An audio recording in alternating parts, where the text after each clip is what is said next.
I'm SimeonHendrix, and you're Jessica Edwards. I am. And we're at Steady Focused. All right, so I'm just going to jump off the cliff. Are you ready? Go. All right, here we go. Ready. Woo! Okay, here we go. Ladies and gentlemen, welcome back to another episode of Steady Focused.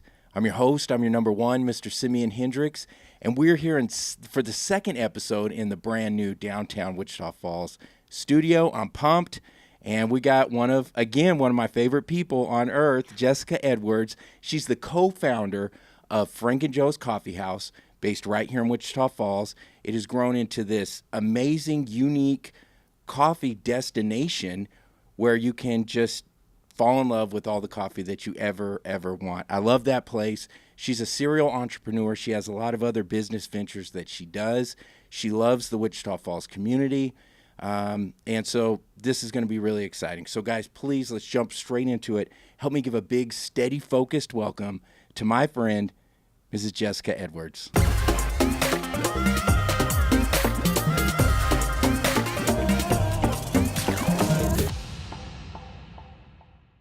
Hey. Hey. That was an awesome introduction. Was that good? Was yeah. that good? Woo, I told you we were just going to jump straight off. Yeah, that was awesome. That's how I feel right before the start of it. It's like I'm skydiving.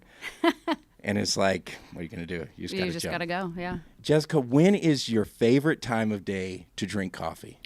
All day. All day? Yeah, that's Okay. a hard question for a coffee shop owner because, I mean, we literally drink it all day long. So you're sitting there.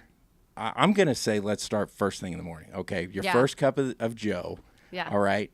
What is it? You could have any taste in the world because you got Frank and Joe's. You got the best shop. Yeah. What is it? What is your cup of coffee first thing in the morning? Something simple. So usually it's like a shot of espresso with some milk in it just to get it in really quick, Okay. or like a double shot of espresso, or like a hot mocha or an iced mocha. That's pretty much it. I'm drinking an Americano with 2 shots of espresso. Black? I guess. No sweetener or cream? Oh, yeah, just black. Oh, yeah, good for you. I'm watching my sugar intake. Yeah, that's good. So- yeah, you look good. Does it freak you out when people say espresso and put the X in it? Yeah. Does it bother you? It does bother me a little bit. Okay. It's like you want to correct them, but you really can only correct your employees. Oh, right. And Yeah. But the majority of the people put the X in it. They do. I think that's just a Southern thing. Okay. I think we just kind of do that in the South. Okay. We try not to get too fancy, you know? Okay. Speaking of the South, what is a Southern Dr. Pepper? So that is like a pure cane Dr. Pepper. So the green can with a little extra sugar in there and then a shot of espresso. And we usually, most people actually add 2 shots now, and that's just how people do it. And it will get you going. So even me, if I were to drink one of those, as much coffee as I drink, I would be hyped on that. I'm hyped up right now. Yeah. Drinking this. Okay, so Frank and Joe's, right? It's this. Why? What drew you and your mother to create this? Why did you want to do it across the highway? This small street, it's a busy street, is a Starbucks, right? And so you guys say, hey, we got this city. We could set up shop anywhere. Mm-hmm. We're going to set up right across the street, and you guys are killing it. Yeah. So, a lot of props to my mom because she had this idea. So, we were Starbucks drinkers. We drank Starbucks for a really long time. And that line, I remember waiting before work. I would wait like 20 minutes in that line, just like everybody else would. Everybody else in the town would wait 20 minutes in that line because that was the only coffee shop on our side of town. And at the time, I worked at Wells Fargo. So she just kept saying, we need a coffee shop. And so I was thinking, and she kept going on it. I was thinking at the time, I'm moving up at Wells Fargo. I'm just going to stay at Wells Fargo. I'll be your banker. You can open your small coffee shop is what I was thinking. And then, honestly, she started getting into these marketing meetings and stuff like that, developing the brand, developing the logo. And I think you were in on that logo. I was, yes, yeah. That's true. And I think when you guys presented at the time the name and the logo, I was like, whoa, this is going to be something. So originally she kind of wanted me to come on as an employee. And previously working for her as an employee, I knew I wanted to be a partner in it. Being an employee to your family members is pretty hard. So you almost have to be a partner so that you have a little bit of say in there. So she ended up, we just kept going with it. And then I got on board, and it's kind of history with that. The reason everybody thinks that we purposely went beside Starbucks. So we didn't purposely do that. We had actually, there was a spot that was a little further down, more close to Brahms, that house that got totaled. I'm not sure what they put right there. Yeah, I know what you're talking about. Yeah. Yeah, that was originally something that we were thinking about doing and just buying that. And then we realized that might not be the best thing for us to do. So we ended up getting on the other side with a person that my mom had leased from several times through her other business ventures. We got a really good deal on it. He gave us, a lot of help with the build out and getting all the permits and all the crazy stuff we had to go through to get it, the drive-through and all of that. Because that drive-through wasn't there. No. Yeah. And, he's an awesome guy. So he helped us with a lot of that. And that's what ended up making us go there. And then what we were kind of thinking initially is, people thought we were crazy. And we even were kind of thinking, like, is this crazy? But if you're in that Starbucks line, you can see us. So it's just, if you know who we are, I think they do get a lot of off the highway traffic, which is kind of a bummer for us a little bit because we're not that household name yet, at least outside of Wichita Falls. Mm-hmm. But if you're in their line, you can see us. So maybe if they're local, they're seeing that maybe our line's shorter or it's moving faster. And just jump and they'll just jump on out was kind of our thing initially. And Frank and Joe's is so unique, right? And it feels so fresh and different. I've been to a lot of coffee shops across the country, thankfully. I've been able to do it. And you guys have your own thing, and it's fresh. Where did the name Frank and Joe's? What is it? What's the significance of Frank and Joe? So Kemp and Kel. So we, my mom kind of knew initially, she had done a lot of this research before I really got on board on what she wanted. And she really wanted the history of Wichita Falls. She wanted people to know that we were invested in the community. And I think that really comes across clearly whenever you think of Frank and Joe's. But the two founding fathers of our city are Mr. Kemp and Mr. Kel. And that's why it was so ironic that we ended up on Kemp and Kel. Wow. How crazy is that? It's crazy. Yeah. But what's really cool is we've had a lot of family members from the Kemp and Kel family reach out to us. I had Mr. Kemp's grandson come, I think last year whenever they did that lake project thing. Yeah. And we've just gotten the coolest stuff. We have a couple of gifts in there that people gave us from I think it was called City National Bank. Was their bank that they started together. Okay. That bank bag that's framed in there, that was an original leather bag. And then I had Stuart Title give me like a deed. What? And that we framed. It's really cool. Yeah, that is cool. If you haven't seen it, you got to see it. And just kind of some back history for everyone who's listening. And you're talking about I was there. It was Hager Communications. You guys came to Hager, said, "Hey, let's brand this." Patrick Reardon was the one who actually knocked out the logo. Yeah. But I was there, and I remember sitting around the table and looking at logos, and then talking about all the different things. Like, did we want to kind of talk about a railroad and just weighing out all the options, and then. I remember when it came up, Frank and Joe's, and so yeah, that was cool. I loved that. Yeah, because they started so many things in our city. I think people don't realize everything that Mr. Kemp and Mr. Kel started. I mean, literally, we wouldn't have Wichita Falls without them here. It's cool. Yeah. And now you've got this great spot. So one of your employees, AZ. Yeah, she had sent in a question, and I thought. Did she? Really? Yeah, I thought it was great. How'd she know? Yeah, well, I posted it up. I told people you were going to be coming on. Send in questions. Oh, okay. So that's funny. So her thought was, now that you're probably 3 or 4 years into Frank and Joe's. 3. Ooh. No, we just had our 2-year anniversary in July. Okay. July. Okay. So her question was, knowing what you know now, if you could go back to the beginning, would you do anything different at this point? And what would it be? Anything significant that jumps in your mind? I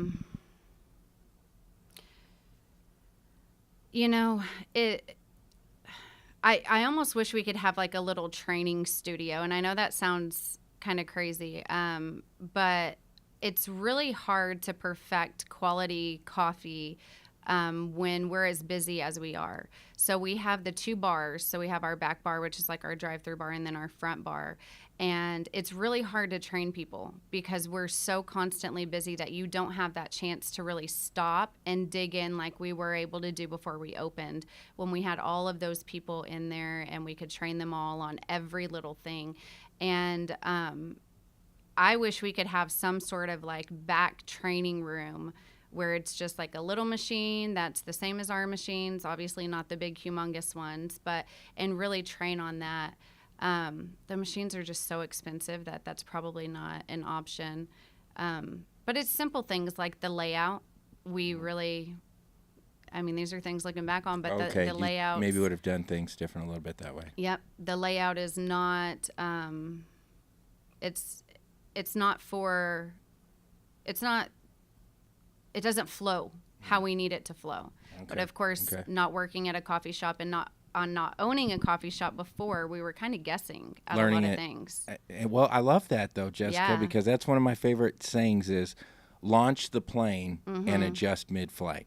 Yep. So you didn't have it all figured out. You had a pretty strong idea and you just jumped. Yep. You figured it out along the way. And now we're fixing those though. Yeah, okay. We're fixing some of those things. So what was it like? Your mother had a history in marketing, right? Marketing research. Talk a little bit about her and growing up with her in that environment. So she's always been what I would call like a very strong woman. So she was always what I saw as like the breadwinner, the strong female. It was always a very strong female presence in my life. So she was my Girl Scout troop leader. She was our PTA president. She was just always very involved, very active, very busy. Like, I think I've only seen my mom take a nap maybe one time. And I think that was when she was sick. But yeah, okay. Yeah, awesome. So she's just a hustler. She's always been like that. So her background is in marketing research. So she pretty much built herself from the ground up. She started as a secretary in Boston, took what they call the T to work every day, and moved out here when she was around 21, and then started as a secretary and worked her way up to being like a vice president of a marketing research company. Wow. Go Carol. So she got to work on some pretty big names. So when she was in her final years of doing that, she was working for Frito-Lay. She was doing things for Walmart, working on their logo. So that new logo that you see, it's not new, but newer the from sun? Yeah. Okay. So she did a lot of marketing research on that. The chip thing that we were talking about not too long ago, where she would bring home just things of hot sauce that were not labeled. She'd bring home bags of chips that would be in these white bags and that would say something on the front of them, and we would just open them and see what they were, maybe not knowing a flavor, and she'd be bringing these home from work. Like, this is what I was doing today, guys. Yeah. I remember her going to like Disney sometimes and doing, when people kind of pull you off to the side and are like, do you want to try this sample and we'll pay you $8? Yeah. So she wasn't really that person, but she analyzed that data and she got to do a lot of that stuff. Wow. So she got to go to Disney a couple times. I remember that growing up. So as a young woman coming up, what is this like, having this, great example for you? I mean, how has that set you up for you? Yeah, so, there's good and bad, because now I'm like, women power, and I always feel like I need to be the best and be this super strong woman, which is great, and I'm all for, like, I really love to see women in power and women CEOs and women on the cover of Entrepreneur magazine. I don't know, I guess that. Did you guys dream before this started 3 years ago? I guess you probably brooded in your mind for a little bit before it started, but before it actually jumped off, had you thought, I'm going to work with my mom one day? We're going to crush it together. No. I honestly thought I would be some sort of executive wearing a suit, like a girly suit or a dress, in a high-rise tower in Dallas. That's how I had always pictured my life. Always. Like really nice heels, maybe some Louboutins, and then just in charge of something up in that high rise in Dallas. Okay. And now here you are. And now here I am wearing jeans and boots and getting coffee all over myself all the spilling time. coffee when you come in. Right. So how does Jessica handle being overwhelmed? Do you allow yourself to get overwhelmed? And when you do, when it's just meltdown city, because I have meltdowns, I freak out. You know, I'm you know, just this show, like, tell me, what's the secret, Jessica? You know, that's what I'm saying. So how do you deal with it for you personally? It's tough. It's really tough to balance work life, especially for any type of entrepreneur. If you have little kids, it's really, really tough. So that's actually a question I always ask women whenever I see them. I remember Andrea Thimley. She was the what was she? One of the commanders out on base before she just left and did her last flight. Okay. Remember her? Yes. She was at a boss meeting, and I remember asking her, like, how do you balance your work life? Because she has young boys too.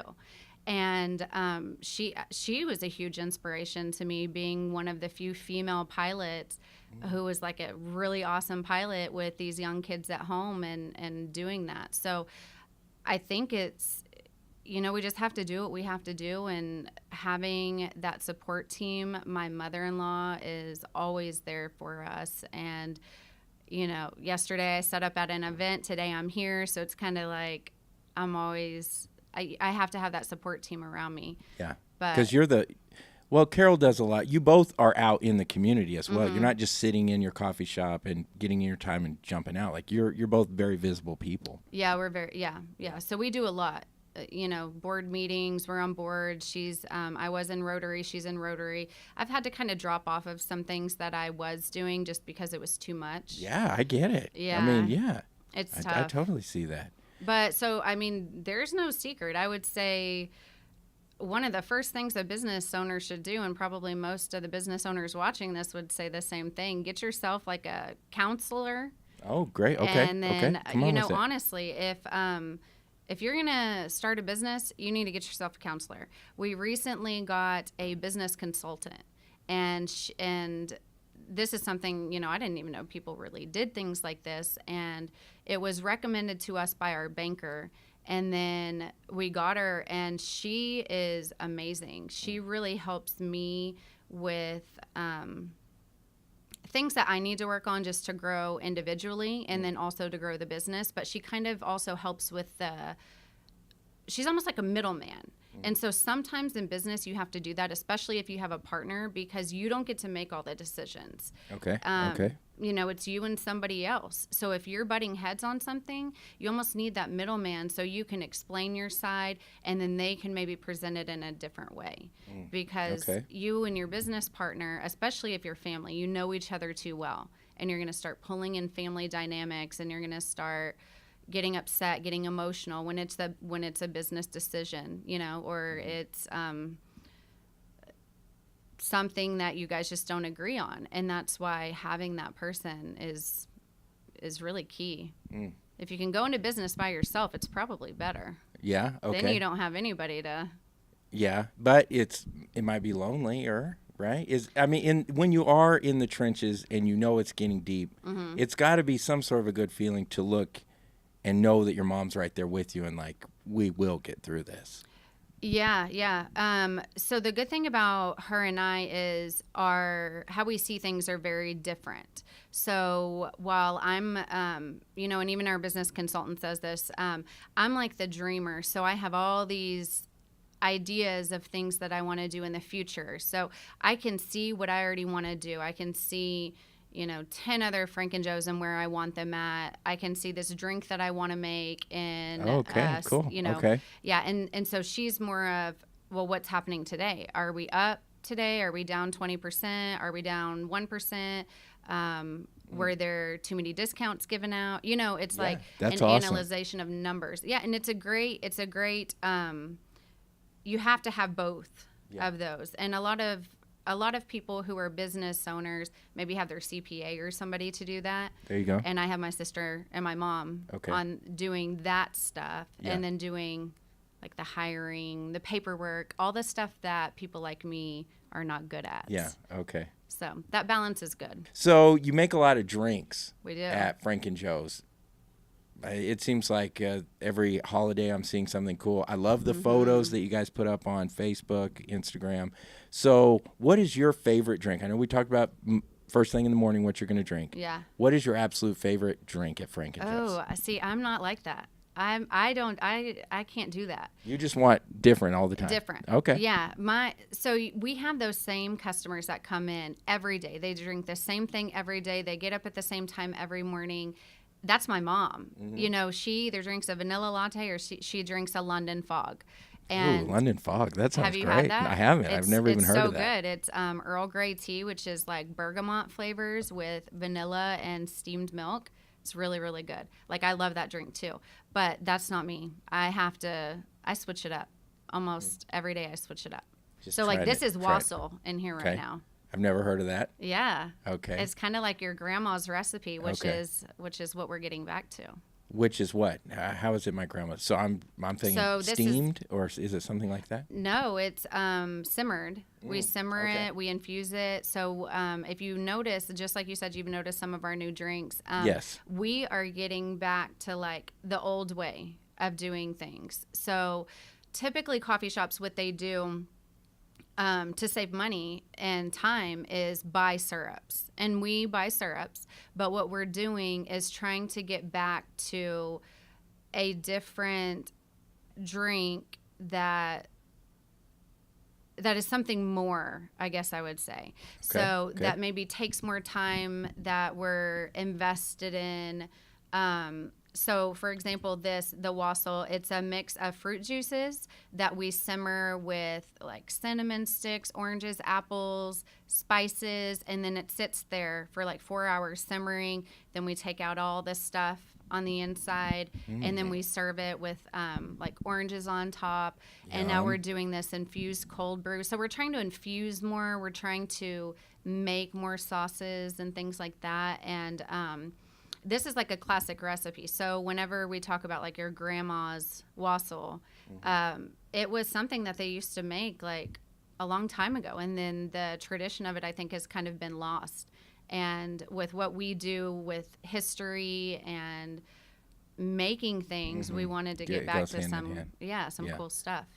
So you're very driven. I mean, it comes across, right away. Even from the first time we met, we could tell like you've got a vision, you're going for it. So people who are tuning in and they're watching this and like, hey, that's great. Jessica's killing it. Carol's killing it. They're taking over the world. But they're feeling in themselves like they don't have what it takes, or they can't get up on the horse, or they can't get their car going. Like, what do you say to someone like that who maybe they have a dream, but either they're unwilling, they don't believe in themselves, or, something like that? What's some advice you could give? Yeah, it's hard because I remember when we first started and I would stand up in front of people. I remember trying to do this at Wells Fargo, like going to Wake Up Wichita Falls and doing like a giveaway. And I would be like so nervous, like I would almost make myself sick just standing up there to give something away. Like no big deal, right? But whenever I got involved with Frank and Joe's, I had to start doing it because I had the news calling me. I had the newspaper calling me. I had people wanting to do interviews, people wanting to talk to me all the time. And so I think you just have to build yourself up because nobody's going to build you up. And this is one thing that I've really had to realize for my own self, because I went from Wells Fargo, that is one of the top companies in giving out awards and valuing their employees, and they do like a pin program. So it's like if you do something good, you get this pin. It was constant pats on the back. If you were good at your job, it was like constant pats on the back. Nobody's going to pat your back anymore. So, a lot of times I'll get praise from outside people, but it's not the same as your boss coming up to you and being like, you did an awesome job today. Or, you're great. It's like me, like, oh, I did good today. Good job, me. So it's just something that I don't know. It's tough. It's really tough because nobody's going to pat your back. You just kind of got to ask for advice if you can, if you know somebody, and like you keep saying, go for it. Yeah, and go for it. That is just hearing you kind of talk about you didn't have it prepared, you were afraid, but once you jumped out into it and you're with Frank and Joe's, you didn't have a choice almost. You had to go for it. So we're coming back to that, launch the plane. Like, go for it. Yep. Figure it out mid-flight and make the adjustments and go from there. So do you recommend somebody starts their own business? You know, if they're like, oh, well, I'm thinking about it, I want to do it, maybe. Yeah, that looks fun.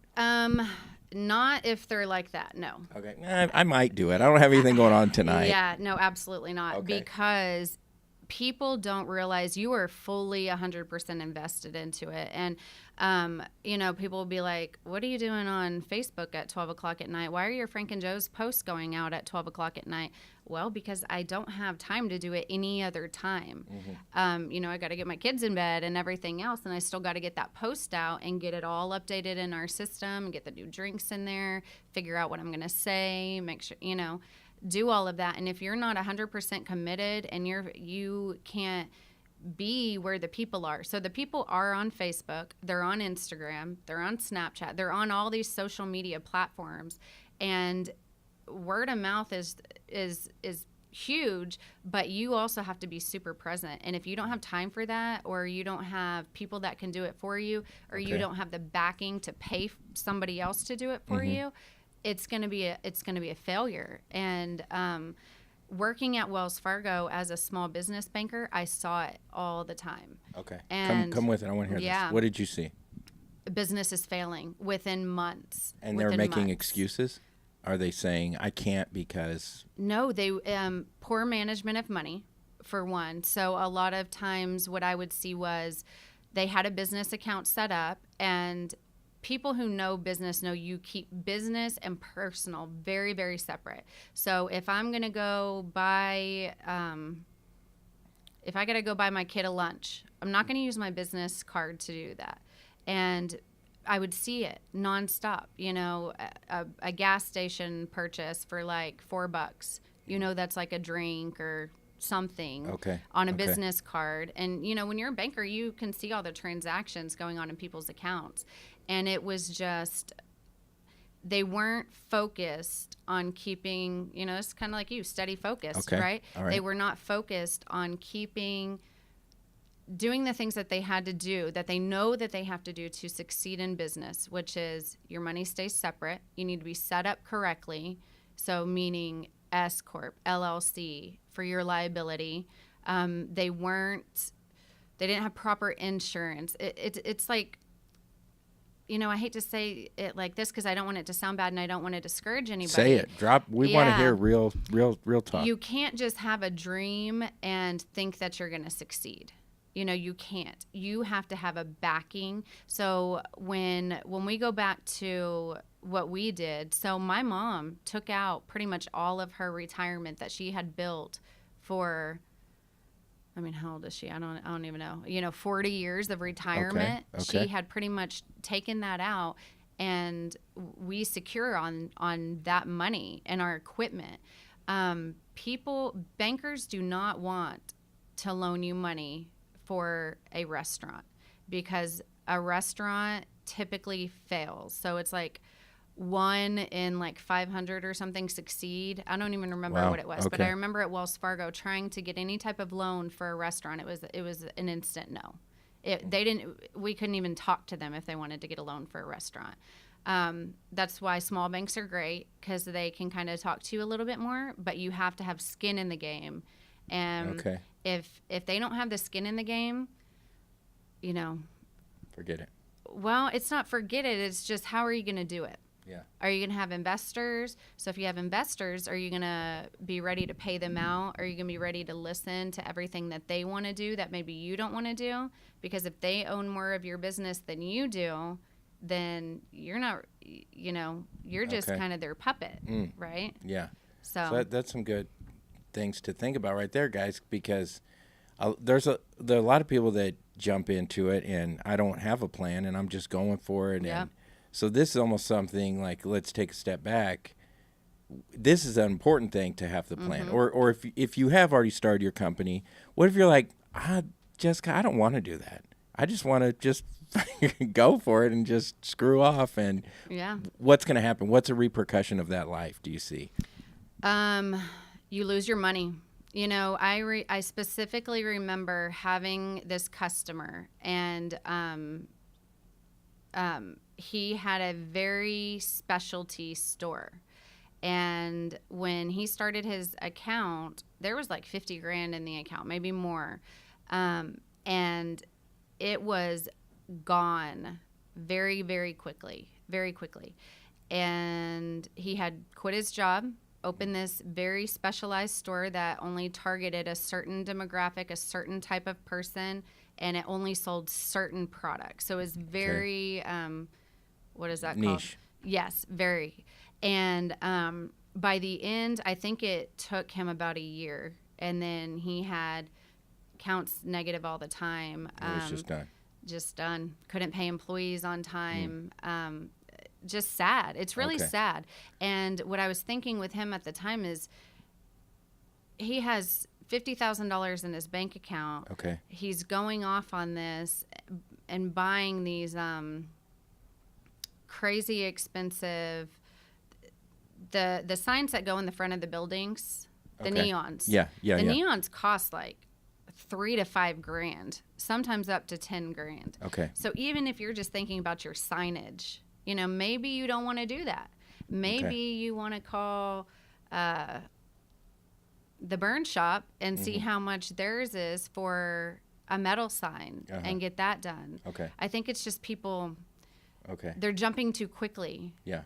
Well, So- thank you, Jessica. This is big talk. I mean, this is hitting me personally, you know, as someone who has their own business is growing. And what I can take away from this is a reminder to everyone out there as well. I mean, this is what I'm hearing. Take advice from people who are succeeding. So that's what I'm doing. I'm picking your brain. I want to hear from you. And then utilize organizations so you're like, well, I don't have money. I don't know what to do. There's a place here in Wichita Falls called the SBDC. I was going to mention them. What is that, Jessica? Talk about that. So it's a small business development center. They're over at MSU and the Dillard College of Business. The Dillard College of Business, like Dr. Scott Manley, he is amazing. He's the one behind Ideal Wichita Falls. I got to judge in that competition this year. So cool. Very cool. So you really see more. But you know what they make you do is they make you build your business plan. Because if you don't have it written out and you just think, you know, my grandma's going to give me 10 grand, my mom's going to give me 5 grand, and, you know, I'm going to take out a loan or I'm going to use my credit card and just max that out, it's not going to work. It's not enough money. Because when that bill comes for your employment taxes, because you know how the employer pays half and you pay the other half. Right. People don't realize that. Or your unemployment tax rate. If someone tries to claim unemployment on you or something like that, it skyrockets. It's all based on how much you pay out. So it's a percentage.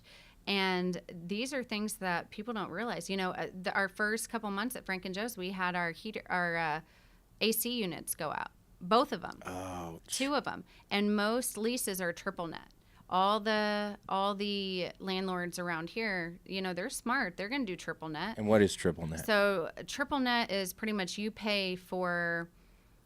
renting from them, but if anything goes wrong, you are responsible for it. Wow. Yeah. Okay. So we have a great landlord who he paid for one and we paid for one. But you still have to think if you're renting and it's a triple net, which pretty much everything that is your responsibility to maintain them. You know, we have James Lane, they come out and they do our AC stuff for us. They maintain our equipment, but that's at our cost. So wow. Okay, I didn't know that. Yeah. Wow. Yeah, you don't even think of There's things some like things, that. Okay. So if you haven't, you know, recently at Primp and Blow, we had one of our blow dryers, because our blow dryers hang from the ceiling. That's kind of like our thing there, because we're just a blow dry bar. We don't cut or color. We had water just spewing out of the blow dryer thing. So, and it was coming from the AC, like, I guess getting cold or I don't know all those condensation, terms. maybe, Condensation and then going through it there. Okay. So then you got like 2 problems. You got your electrical, and then you got to figure out what's going on with your AC, and then you're trying to, it's just crazy. Crazy. Wow. Okay. Even your windows. Do people even think of that? Who's going to clean your windows? It's just the little things. Wow. So you got, guys, I told you we were going to go deep on this. Yeah. And this is great. I appreciate this, Jessica, very much. So reach out to someone who is succeeding, who is struggling, who has overcome. Jessica, I know you got stories for days on things you've overcome. Go to the SBD Center, SBDC. Yeah, for sure. Small Business Development Center. Talk to those people. Right, like she's saying, there's a doctor at Midwestern State University that you could probably sit down with, right? Oh, yeah. And he's going to feed you his knowledge and what he's learned and things that he's seen people fail on and overlook. So Yep. Even Ideal Wichita Falls, like even if you don't qualify for anything for Ideal Wichita Falls, the process that they pretty much make you go through to continue with it, you have to develop everything.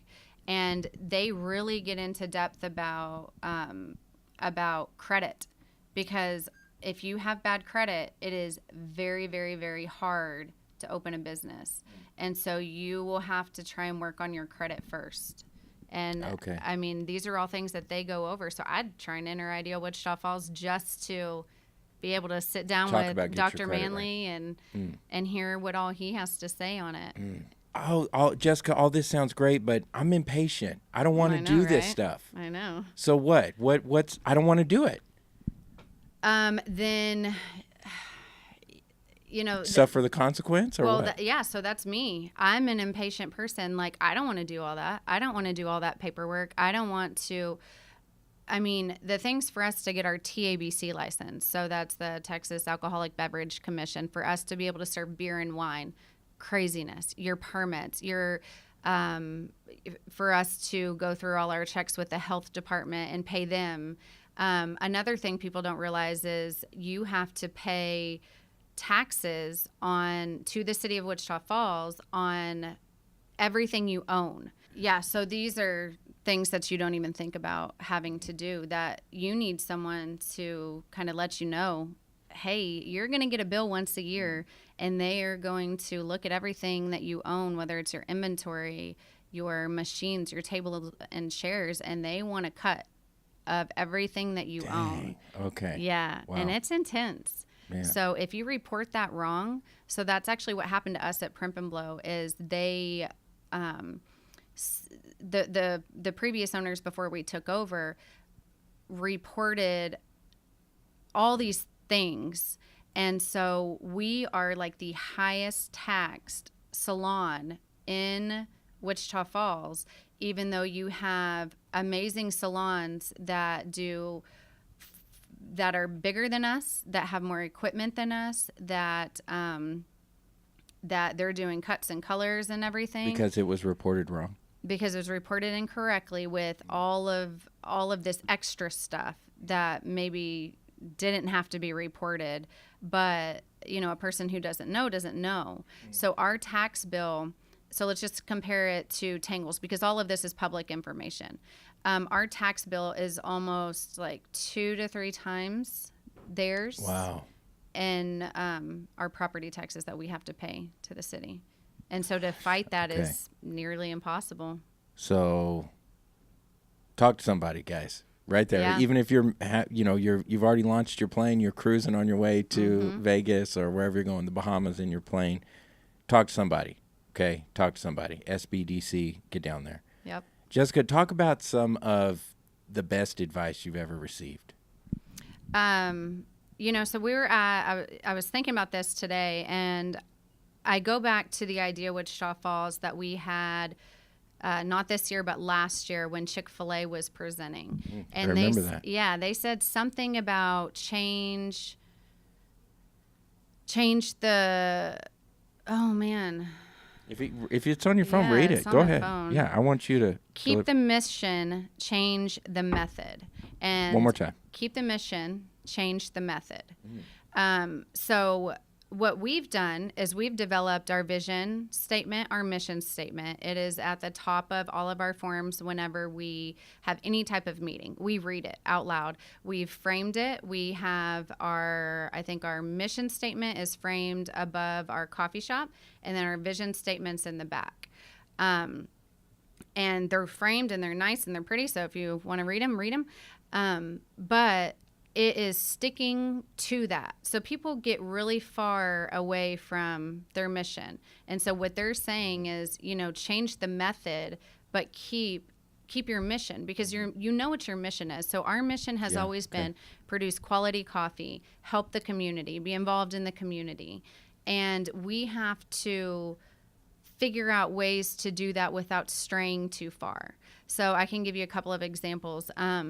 We started doing like in-house pizzas, like flatbreads and stuff like that. We were like, oh, this is what we're going to do. This is, we need to offer more food items, maybe have some sort of lunch type item. Okay. And it's just a miserable fail. It's a fail because we don't have any kitchen. We don't have kitchen staff that can concentrate on that. We couldn't concentrate on really building that because people didn't want to come in and eat lunch with us. We're not a lunch place. Okay. We don't serve you food. We bring it out to you, but it's not like a full service restaurant. So we really had to get back. And I always say, like, we need to get back to our roots and what we're good at. Producing pizza and flatbreads is not what we're good at. And it's a waste of money and it's a waste of time. And we need to concentrate on what we're good at, which is producing quality drinks. Okay. Well, Jessica, man, this has been awesome. I really appreciate you sitting down, talking with us. I just kind of want to open the floor to you. Any final thoughts, any advice, or anything else you want to share? Man, so many things. I don't know. I guess, find a mentor, like you kept saying, stay focused on what you're good at. Make sure you're doing things the right way, as right as you can do them. I don't know. And get started. Yeah, definitely get started. Yeah. And then, one thing that I really missed to talk about is you need to kind of find your crew. You need to find your crew of business owners that all back each other. So we're about to start this new slogan called Kemp Street Strong. I love it. Yeah, okay. right. Okay. So this was actually the Marksman guy. I was just there doing a Wake Up Wichita Falls, and we were talking about, downtown has they have the Downtown Proud. They have, all that great marketing and tools to use. To the community, pull it together. Yeah, but there's so many amazing businesses along Kemp Street. So we're like Kemp Street Strong. He kind of started that, cool, and I was like, we need to keep that going. But it's rallying with these business owners that also support you and back you. And I think of like ServPro Wichita Falls. Casey's one of my best friends. Erin is a great friend of mine too. Yeah, her husband. Great people. They're awesome. And they do our couches. So we try and keep it local on that. Smith's Garden Town, they're a huge partner of ours. We trade them coffee. They put out flowers and a bunch of cool stuff for us. Okay. So, it's really building those relationships and molding them and keeping them going and strong. Cool. Yeah, I feel that. Yeah, you got to do that. Because if you're by yourself in business, and nobody knows you or nobody likes you or, whatever the deal is. Then you're on your island. You got to have other people. I even see that as, so I need other businesses to be in this, but I also need a inner circle, right? How important is it to have an inner circle in your business? You have to. I even think of balance. Balance is one of our main, what do I call them? It's the yoga studio. Down the strip from you. So George Berry and then Carson, who runs it, they are like our people, right? So anything they want to do, they come and talk to us. We'll bring tea and stuff down there. Or if they have meetings, they come to our coffee shop. It's just so important to have those people that 100% fully back you. And, if they're downtown, they could try something else out. If they're in Dallas, they may go drink a Starbucks or something like that, but it's still that loyalty that we have for each other that is really key. And then it's all about shopping local. If all the small businesses can back each other and really get behind that, small business is the backbone of our community. It's the backbone of our country, and we really have to support that. Walmart started with Sam Walton opening one shop. And yes, it's huge and it's mega, but why not shop at like Market Street where all those kids in high school are employed there? I mean, I know there's people employed at Walmart, you know, I guess that's kind of apples and oranges, but I try and Keep shop it local. Keep it local, as small as I can. But you have to practice what you preach. If you want people to come see you, you need to go see them and talk about them. That is good. Yeah. All right. Well, Jessica, I'm just gonna wrap this thing up. Okay. This has been awesome. I really appreciate you coming in. Like I said, I enjoy Frank and Joe's. Yeah. Where's your sleeve? I took it off. I don't know. Did it have Frank and Joe's on it? Yeah, it says Merry Christmas. Well, I don't know. I didn't know it says you were we cater. Did you know? Ooh, I did not know you cater. And we advertise like this. Can I do a shameless plug really quick? Hey, there's the camera. Here's the camera. Whichever one you want to look at. There you go, guys. So if you want to advertise on our cups, yes, look at that. This is a extra money good idea that I had and went with. There you go. So it's a way to supplement income, and it's a way to get other local businesses out there. There you go. Yeah. So you got to be thinking outside the box. Other local businesses. We had Dawn Thompson on the show not very long ago. She's awesome, isn't she? You sell a lot of her shirts. Oh yeah, she's Frank awesome. And Joe's. Yeah. Love Cool. her. All right, guys. Well, I hope you've enjoyed this episode. I really gained a lot out of it, just the business whole side of this. We actually dove a little bit deeper into entrepreneurship than I thought we would, and I love it. I really, really love it. Thank you, Jessica. You got a lot of you got a smart stuff going on up there. So get over to Frank and Joe's, get some coffee, tell them I sent you. Get over to Primp and blow out your hair. Even if you're a guy with short hair, get over there. I don't care. Just get a wash. Get a wash. There you go. A $10 wash and a scalp massage. Yeah. So there you go, guys. Get over to steadyfocused.com. Pick up some of those hats and shirts. Make sure you're looking cool while you're crushing your goals. Okay? And until next time, I'm your host. I'm your number one, Mr. SimeonHendrix. And this is Steady Focused.